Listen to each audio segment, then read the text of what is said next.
Des activistes d'Extinction Rebellion ont lancé une série d'actions dans 5 villes britanniques cette semaine. Londres, Glasgow, Bristol, Cardiff et Leeds. Il y a urgence climatique et si l'atmosphère était festive, les jeunes sont inquiets. J'ai peur d'avoir des enfants. J'ai peur pour mon propre avenir.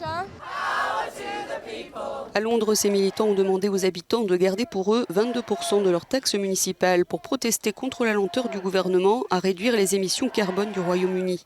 Un exemple parmi d'autres pour lutter contre l'extinction de la race humaine.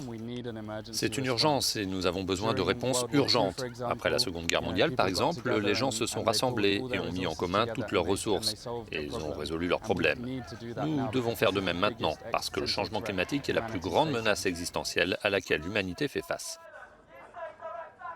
Comment les Londoniens accueillent-ils ces militants ? Je comprends ce qu'ils essaient de faire. Ils essaient d'attirer l'attention parce qu'ils se sentent frustrés. Ils ont l'impression de ne pas être écoutés. Et il y a une part de vérité, mais il y a un équilibre à trouver. Je pense que perturber les gens dans leur vie quotidienne, ça ne marchera pas. Je peux comprendre pourquoi les gens râlent aussi. Leur défi, leur plus grand défi est d'amener les grands pays qui ne font rien, pratiquement rien, à faire quelque chose, aller camper devant leurs ambassades, manifester dans leur pays. Alors je les soutiendrai à 100%.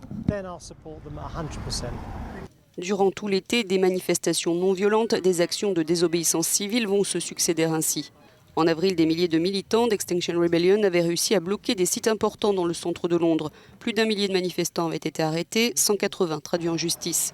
Ces manifestations d'avril ont permis de recruter 30 000 nouveaux membres et de faire connaître le mouvement dans 33 autres pays.